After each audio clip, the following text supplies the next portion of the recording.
Dee, I think this is the Mondayest of Mondays. Oh my gosh. I'm having a terrible time already.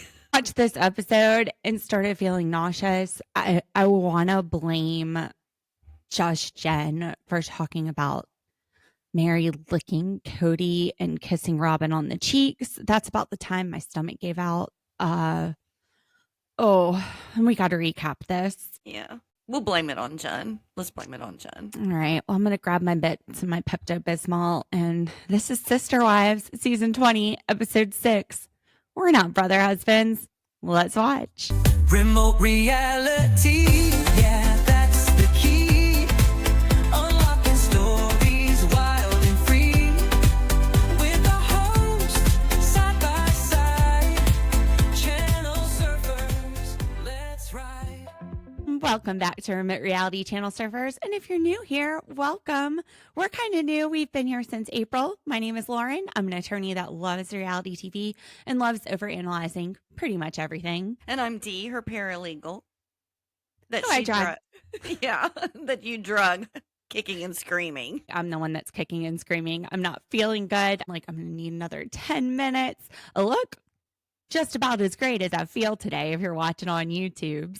You're welcome. Yeah, I don't know. Maybe it's just the change in weather. It has been awful cold here for the Carolina coast. It's like in the 50s, which I'm freezing.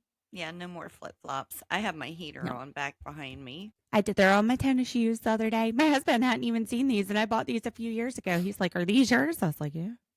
I'm just always in flip-flops. Sister Wives, Season 20, Episode 6. We're not brother husbands. We're talking about Kody and David, but they'll always be Eskimo brothers. They always shared that Christine. Mm-hmm.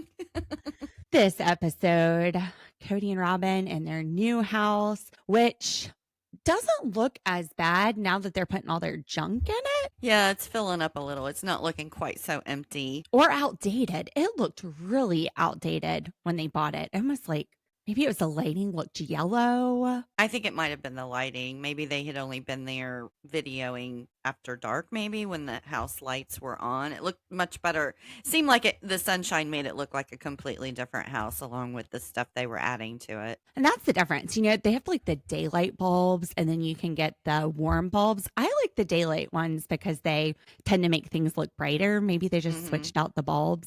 I don't know. Maybe it was the horrible furniture in the decor in the house.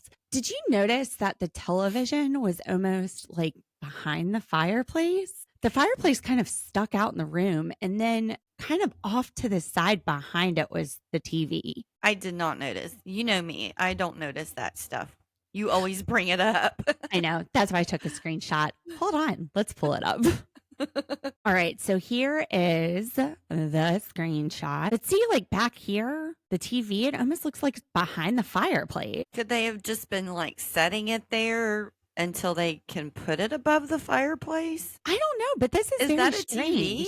Yeah, I think so. It's sitting on some sort of television thing, but the fireplace looks like it's pulled up like toward the front of the room. Then we've got these weird little decorations all over the place. And, you know, the horrible paintings everywhere. But I mean, this looks like it's Ariel from The Little Mermaid or something. I really don't know what's going on in here. This kind of looks like, you know, your grandmother's house. It looks kind of like a console TV, if that's a TV. No, I think it looks like a flat TV because look, it's right up against this wall. True, but I mean, it's kind of like a crossover maybe because what's sitting on top of it? No, this is some sort of hutch that they have it on. I don't know, Dee. Do you think that Robyn would have a console TV? Probably I bet this not. is like 8K. I mean, she's got horrible taste though, so who knows? But yeah, we open up with them just kind of setting up. Robyn has very pretty crystalware, and Kody's like, "Yeah, get the crystal out, Robyn." She's like, "No, Kody, I'm putting it up." Wow, what a party pooper. Yeah. He's sitting here ready to pop some bubbly because they might have an offer. They have some very interested people on Coyote Pass, even though they haven't listed it yet. Cody's like, I think we're going to sell at least 2 of these properties. What a party pooper. She's like, no. I mean, the Yeah. crystal's already out. Just pop open that bottle of bubbly. Robyn ain't having none of that nonsense. Yeah, she wants to throw that into the hutch. Maybe she's gonna get the red Solo cups out. I don't think she's going to party. And I think a little bit of champagne would do her good. Personality, Maybe some loosen good. her up a little bit. Yeah, no shit. Now, Robyn, she can't let go. She can't. She's like Meri holding on to Kody for 10 years. She can't let go of Coyote Pass. Meri was in it for love. Robyn's in it for the money. She's like, I can't let go. It's like letting go of my dream. And then she says, Kody, like trying to defend him, when he's in a good mood, he's fair. When he's not in a good mood, he's not fair. Well, you know what, Robyn? Janelle and Meri have seen the bad side of Kody for decades. What's going to make them think that he's going to be fair? Apparently, you're the only one that sees the fair, Kody. Yeah, I was thinking the exact same thing when she said that. I was like, well, there's 3 other wives that would disagree because all they've seen is unfair. Right. Like, you're the only one that's getting that glimpse. We're not even getting that glimpse. But Robyn, thank God for Robyn. Thank you, Jesus, for this sister wife, because she's going to make sure this is fair. If she has a say in it.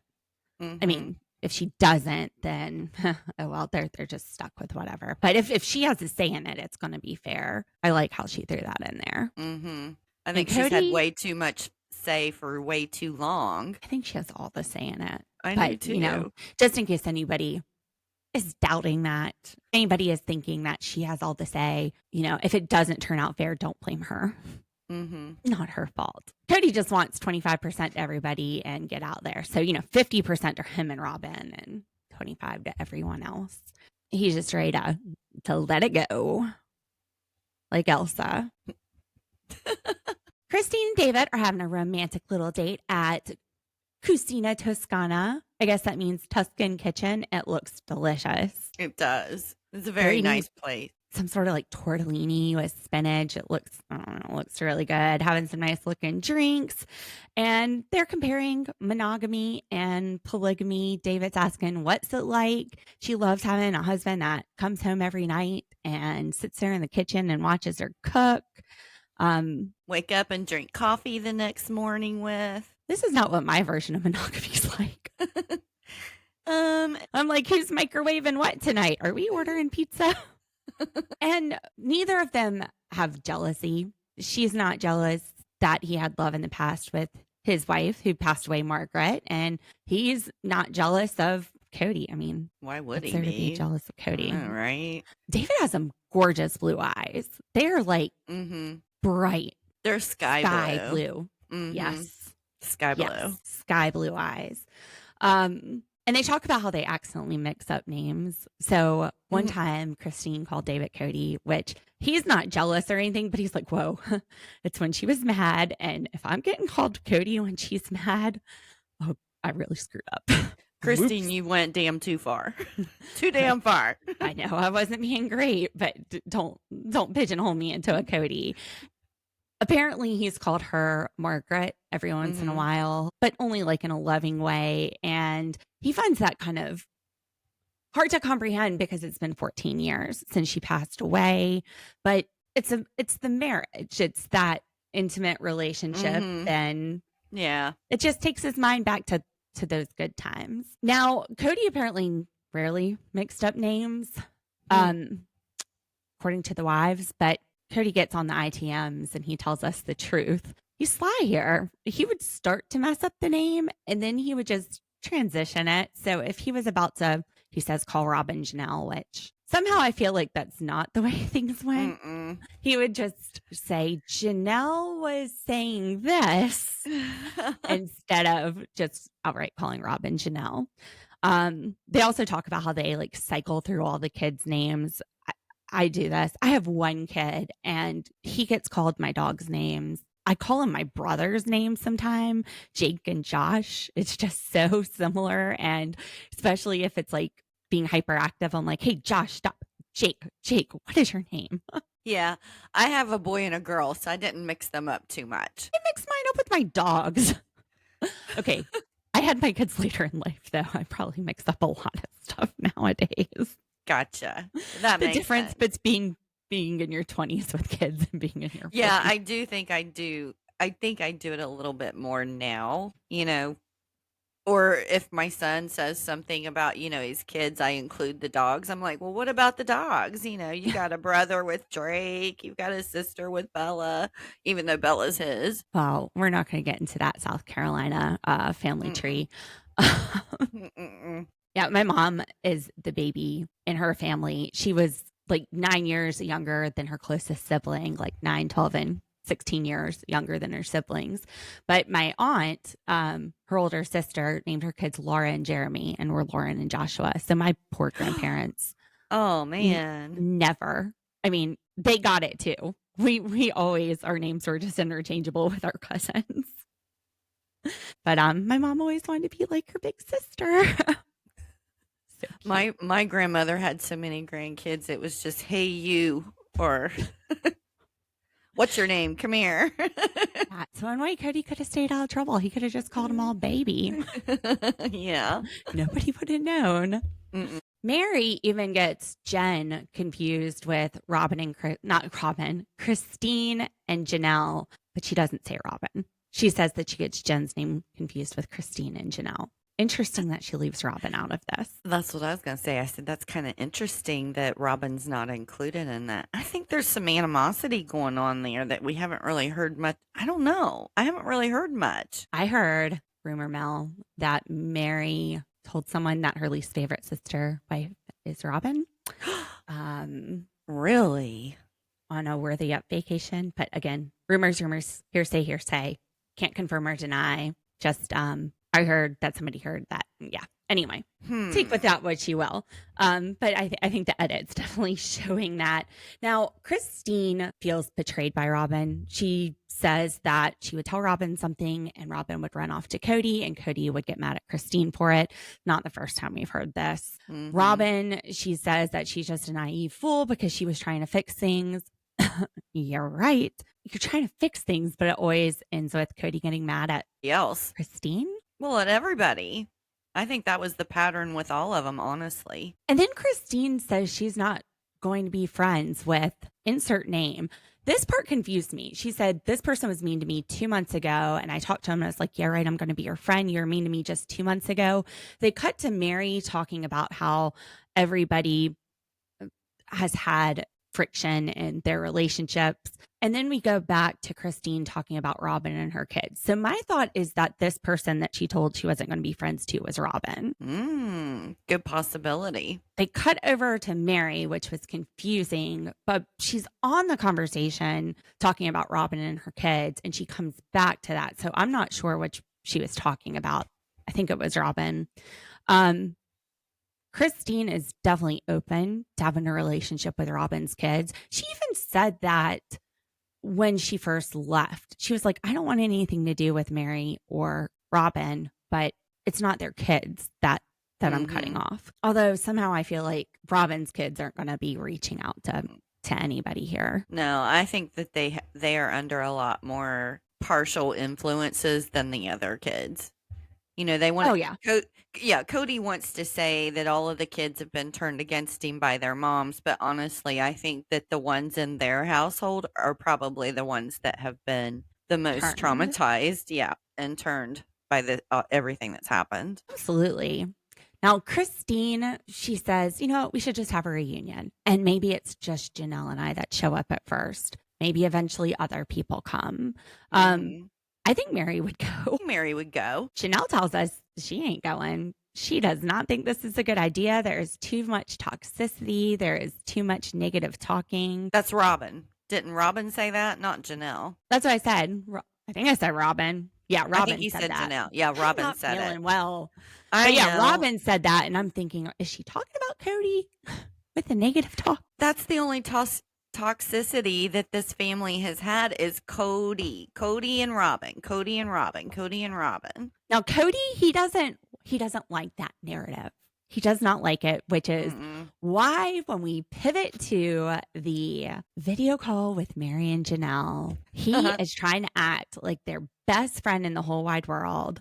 And also, Robyn doesn't need to be there. So much to say right here. First of all, maybe Robyn's the problem. Why are things so nice when Robyn's not there? Yeah, because I mean, Robyn's on the land too. You would think that all four of them would be having a conversation, first of all. And yeah, you're right. It's like, does he think he can act a different way when she's not around? Or is seeing her going to trigger Christine and Meri to not be as nice or something? What's going on here? Why isn't Well, Robyn included? You know what? They weren't super nice to Kody either. They were very cold to Kody. It was so awkward. I wrote down crickets because he was trying so hard and they're just looking at him like he's a moron. Because he's just trying to fix he's trying to fix his edit. Yeah. He wants a good edit. He knows bringing Robyn in there isn't going to help because Robyn's the coldest bitch out of all of them. And he's like, all right, let me try to warm this up. And they're like, seriously, dude, like after everything we've done to try to get you to sell this property and you and Robyn not even thinking about it until it benefits you and you not making this the easy way, making us get attorneys involved because you are so unfair. You want me to sit here and tell you some jokes that the kids have talked about that aren't even funny or, okay, great. You like my dog. I thought that was really sweet for him to sit there and go, oh, Zona's so cute. I didn't even think Kody liked animals, but that's not even warming Meri up to him. She's like, yeah, it's great. He had more conversation with the He's like, remember I helped you moved in there. Did you change things around? She's like, no, you just really weren't paying attention. Where's the fun, playful Meri from when we moved? Yeah, no. She left Flagstaff too. Yeah. You know that Janelle and Meri both are sitting there going, okay, the cameras are running in the background. He's sitting here trying to be nice. I bet he doesn't even act like that normally with them at all. No. This is all trying to change his edit. He wants a redemption arc. They've set boundaries. Mary's like, no, he's done walking all over me. I'm not going to be his fool anymore. And he's still sitting there talking shit. They're smart not to do it because he's going, they're not doing anything to help. Janelle's like, I offered to pay to have somebody go out there and clean stuff up. I offered to have my lawyer draft up the documents for him to sign. He is turning me down on all these offers. And Mary's saying, my name's not on the property. I can't do shit. Yeah. So he's already twisting a narrative around. They're smart not to trust him. They've known the man too long to put up with these shenanigans. Back to Christine and David. Now, Christine tells David Kody was worried that the next guy would take all the family money. Jeez. I was wondering what family money is he even talking about? I was thinking, like you're worried the new person would take all the money. Is this because Robyn did that to your family? Exactly. You learn because of experience, right? Right. But how is Christine meeting somebody even going to affect the family money? Well, he was probably worried about child support, which she's suing for child support. Well, that's a responsibility. That's not family money. Oh, gosh. Don't sit there and try to say that Kody is going to be responsible for anything. No, I just said that it wasn't family money. It's a responsibility. He should be paying the child support. Do you think he sees it that way? Well, hell no. Hell That's no. why she took him to court, right? Absolutely. It wasn't volunteered. Never is. David is so optimistic. I mean, this is where he and Christine are just on the same page. He thinks that the family can heal. Like, he's not given up on the fact that they can all have a good relationship. And Christine jokes around, oh, you guys could be brother husbands. No, they're like, you don't want Kody back as husband. I think she meant Eskimo brothers, that they're just sharing, they've both been with the same lady, but I don't think she wants Kody back as a brother husband. No. And she's like, he was a good guy. And she's saying all kinds of nice things. Again, she shares children with him. So I think that's very big of her to be able to see that. I think it's easier to see it too, now that she's moving past it and she's just really happy with David. Well, that's what I was going to say. She's happy. There's the saying, misery loves company. And, when you're happy, you just don't care about everything else. And she asks David, do you want to go on a trip with Kody? And he's like, oh, no. She meant an ATV ride. David's thinking they're going to be Brokeback Mountain snuggling and camping under the stars. And he's just like, no, sir. No. Poor David. Christine's like, I don't even have to go. And he's like, really? You are throwing me to the wolves. You are making me go to Moab with Kody, and you're not even going to be there to have my back. Christine, save me.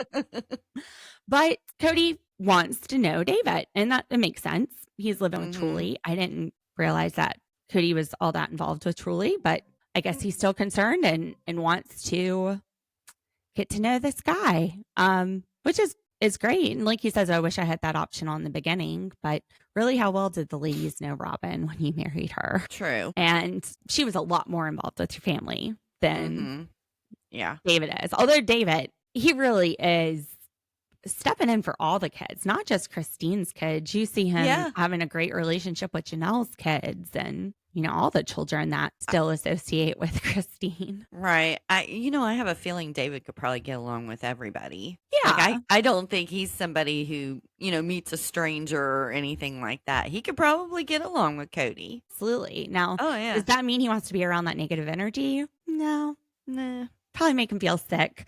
He'll just have to, grab his Pepto and wintergreen mints too. And Kody, he talks about how, brother husbands culturally, you don't hear about that a lot because women don't even want to deal with one husband, let alone more than one. You know what? Guys don't want to deal with one wife, let alone more than one, which is why you are where you are. Having a partnership is tough for anyone. Yeah. Now, Kody is telling Robyn that selling Coyote Pass will be closure. There's no written offer yet. It's all verbal. But this idea that selling Coyote Pass is closure, is that because this is the last thing that they're on your ass about?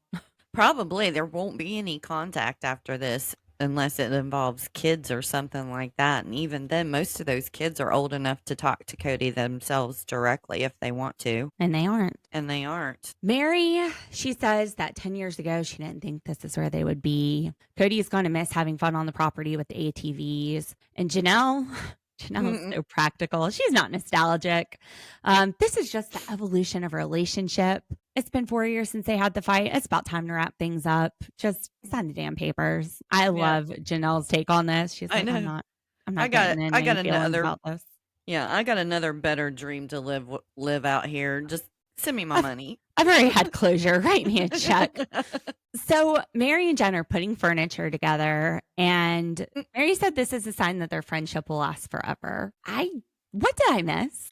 I thought that they were saying like when couples put furniture together, it's supposed to be a sign that your marriage will last forever. So they did a twist on it and said, yeah, so does this mean that our friendship will last forever if we put this furniture together? Meri, this furniture ain't even lasting forever. Yeah. Well, a lot of people... Plyboard is going to break apart in a couple of years. Let's not make this symbolic of you and Jen's relationship. It can be a very stressful time putting furniture together with your partner. I'm just saying, I've had that experience. I haven't. My partner, when I got furniture to have to put together, is my electric drill, even though it says don't do that. And I just get at it and get it done. No, my husband got so upset. He's like, go open the front door. And he literally threw the entertainment center out into the front yard that he was trying to put together. I was 7 months pregnant putting a desk together.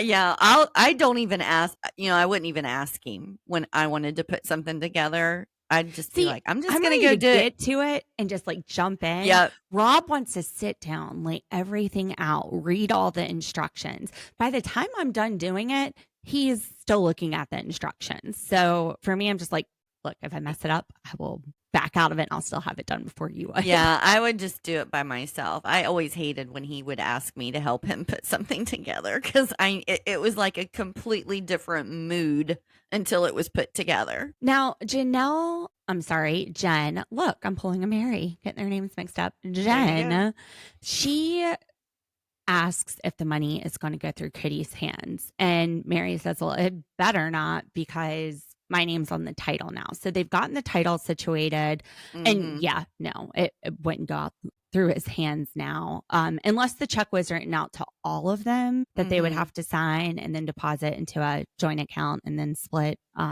which may be the case. Or it just depends on their closing attorney. Meri, she says she's worried that anything could still happen here. Like Kody would want money for cutting down the trees, which, time out. Wasn't Kody the one saying that the trees make the property more valuable? Mm-hmm. So how would him devaluing the property by taking the trees off entitle him to money? He just made the property less valuable by cutting down the trees. So I would be like, well, why do you want money? What I interpreted she was saying, or what I thought she was saying, is he would want the money because he did the work. Like if a tree needed to be cut down or something like that, he'd be like, well, I'm deducting $1,000. I cut that tree down myself. We didn't But he hire wasn't cutting down somebody. trees because they needed to be cut down.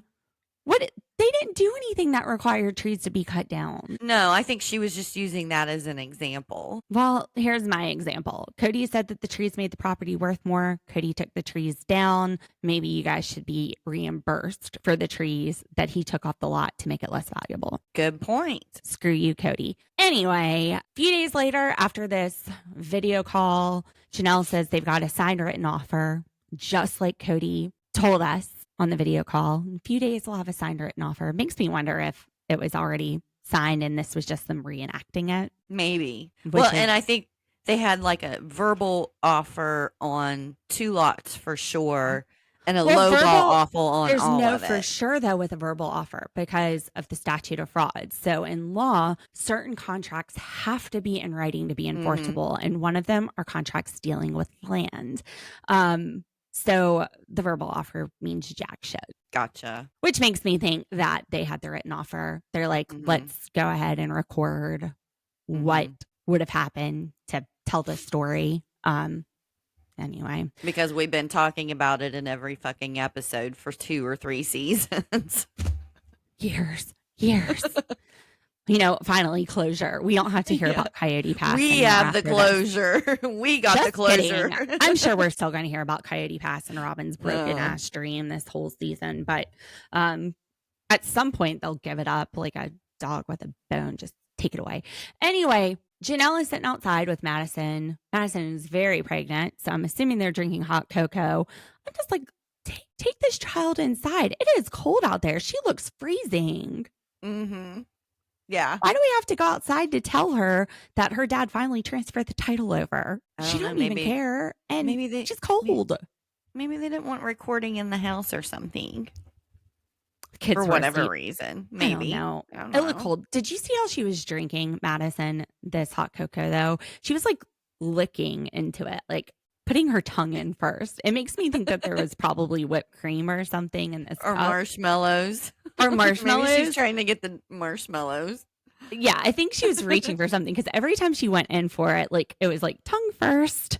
She was making out with that cup. I think she was trying to get some whipped cream or marshmallows out of it. Poor baby, she was so cold. Bless her heart. And Janelle tells Madison when she asks that she doesn't think there's any way to get the money back that she put into Robyn's house. And she says that it was a gift. But then Kody says something about it was a debt and it was settled in January or February without specifics of that. So those are 2 very different things. Gifts are transfers without the expectation of repayment, whereas loans, there is an obligation to repay. Right. So which would be a debt that you would settle. Right. So she's saying it's a gift and he said it's been settled. So that it was a debt. Yeah. Sounds very different. We're talking about 2 different legal concepts here. But as far as proof and even from a legal sense, has the statute of limitations run? How long ago did they buy that property? How long do they have in Arizona without any sort of payment before a debt has run the statute of limitations and you can't go to court on it anymore? You've got a lot of potential issues there.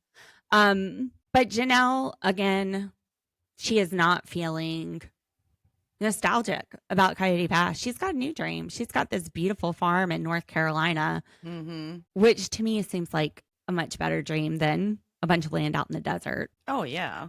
But we're Carolina girls. What can we say? That's what I was getting ready to say. We might be a little partial because we're Carolina girls. Carolina girl. We like the humidity. We like our flip-flops. We like our flip-flops. Now, this Kody and Robyn painting, this gigantic Oh my gosh. engagement photo. What's your thoughts first? Describe the painting. My thoughts are, what are they trying to prove? It's just I'm sorry. I was like, who's he marrying, Robyn or the car? Because the car takes up the majority of the picture. Like him and her are about a quarter of this picture, and then the rest of it is this gorgeous, convertible that he had. And I'm like, well, this picture has always been controversial too, because they were engaged at this point, and look at the intimacy. Right, but I would have probably like cropped it and done like maybe the windshield and the hood of the car where it focused on them, and the picture just looked like it was focused on the car. Kody's got his love. He does. I think Robyn is coming in second in that photo, in that painting. I'm not saying that, it would be beyond Kody to have made love to that car. Those are leather seats. What was Lube the it name? up. Yes. What was the name of the show? It was on several years ago where people would like it was some kind of weird stuff. Like some of them ate detergent, were addicted to detergent. There was one guy that ate the Lysol, sprayed it on ice. It was some of them ate paper, but there was one guy that was in love with his car, and like he would go out and lay down in the driveway and make out with this stupid car. And I'm like, the painting made me think of that show. I'm like, I can just see Kody out there. And the painting was of this picture he had from their engagement. But he said that one of his friends from high school that he was in choir with, and he started singing to us, reached out to him. And his friend's name was Crystal Brown. So small world, lots of Browns there, I guess, in Utah, probably a cousin or something. Now, Crystal's not the only lady that's reaching out to Kody. Oh God, and I'm going to get sick. Like her reason was very kind, friend, let me do a painting. But who are these women who are reaching out to Kody and chastising him for leaving polygamy and then asking to know the family? I don't know. What happened in your life? Maybe they're TV whores, they just want to be on TV. We're not so going bad back into this. Like they want to be on TV so bad that they're willing to go this direction. I don't know. It's disgusting. Like, who watches this show and wants to be a part of Kody's life? Robyn is sitting there saying, well, who wouldn't? Because there's this man that loves his wife and loves his family, and that's attractive. A married man that loves his family. I'm like, no. But I'm not a polygamist, so far be it from me to say what would be attractive if I was. That idea. Again, I guess if your other options were your cousins and uncles and people that have been bred into your culture, maybe the fresh gene pool looks good, but also, are they looking at Kody thinking he's going to be such an active dad now? It's a possibility, I guess. I don't know. I can't wrap my brain around why anybody's reaching out to him and wanting to be a part of his family. I did not, like, of all of the things that Robyn could have said about why he's attractive and the things that she was saying. What was it? Something about it would make a woman's eggs drop or something like that. I was like, it's going to make me go into menopause now. They are going to shrivel up and just stop. I was thinking that hen ain't laying. That hen ain't laying no eggs. And you know what? That's what she found attractive about him, that he was married, that he was a good father, and he treated his wives well. That's not what's left of this man. He has no relationship with his kids and 3 divorces. Mm-hmm. Is she kind of saying that she's not attracted to Kody anymore? Because this kind of comes up later, where she brings up the fact that Kody could have been a better husband. And we'll get to that later. But I think she's losing it. The things that attracted her, she's telling us what that was. that's not who she's married to now. She was honestly, I think, more attracted to the idea of a community of wives or sister wives. The friendship with them, I think. And Well, I now think she's it's the religion. I think she had a strong belief and calling for this. And no matter how strong that calling is, it doesn't mean that it wasn't hard. And it doesn't mean that it's something that she could achieve. Maybe she still feels like God has that plan for her. I don't know. I don't know either. I'll tell you what plan God does have. Meri and Janelle. Or Jen. Dang it. Okay, Meri, I see what you're saying. Meri and Jen. Meri and Jen. Meri says that Janelle is just ready to be done with this. And she's wondered if Kody, or Jen is wondering, is Kody just wearing all of y'all down to kind of get what he wants? And Meri goes, well, he tried for 10 years. They didn't wear me down. I kept going. That's a fact. That's a fact. She She's stayed got when most Some people would have. hard wear. This lady's like a Firestone tire. She's got some tenacity to her, that's for sure. You're not burning her rubber. Now, Jen asked Meri if she's going to have to go back to sign the POA. And then she says, if you do, you should just lick Kody in the face and give Robyn kissy kisses on each cheek and whisper to her, I still want this. Again, part of my nausea kicked in around this point. Keep him guessing, but don't put your tongue on him. Ew. You don't know where that face has been. Robyn might have been licking it earlier, or Aurora or somebody. For the car. Been smearing it all over the car. You can keep them on their toes other ways. All right, let's get into the legal Lauren hats. I would think that this would be done by power of attorney. At least in South Carolina, a lot of property transfers that are done with people out of state, they just sign a power of attorney and have somebody step in for them to sign the paperwork by power of attorney. So if they do all show up together, it may just be that Arizona law is not the same way, or it may just be because we need something to film. That's what I was getting ready to say. But we might just need something for the TV. We need something for TV. Let's screw a power of attorney. That will take you 2 seconds to sign. Let's fly y'all down here. Going back to this whole Kody and Robyn. Kody doesn't understand why a woman would want plural marriage. He don't want plural marriage. He doesn't understand why anyone would want it after this. And he lived it a lot longer than Robyn did. Robyn goes, well, I did want it. So she understands why someone would want it. And she talks about how beautiful it would have been for Kody to say, I love you to each of the women and have had all of their backs, which, okay, Robyn, you are in love with the potential of what could happen, not the reality. That's not what happened. And Kody goes on to ask, well, do you want me to show you these emails or not? And Robyn isn't having any of it. She wants Kody to acknowledge that he could have done this better, which what's the point? Yeah. Is it going to make a better husband for her? I don't think so. What's the point? She's just, this isn't the man she fell in love with. And Kody gets that. He's like, I feel like a failure. And she goes, okay, I'm not trying to make you feel like a failure, but thank you for acknowledging that you could have done more. And then Kody asks Robyn, are you okay with this? And she says she's scared, but she's fine with him. Not, I'm okay. Like, I'm fine with you, but I'm scared. So again, I think this probably ties back to her beliefs. But that's not the answer Cody's wanting is, yeah, I'm fine with you. Show some excitement, Robyn. You've got your man. And telling him he could have done better at being a plural husband, it ain't changing. You're not getting them to come back to you. So that was it for this week of Sister Wives. Yeah, I mean, just reliving it. I got to get my Pepto-Bismol back out. I don't know what's wrong. I think it's the weather change. I can't blame this show. You can't blame Kody.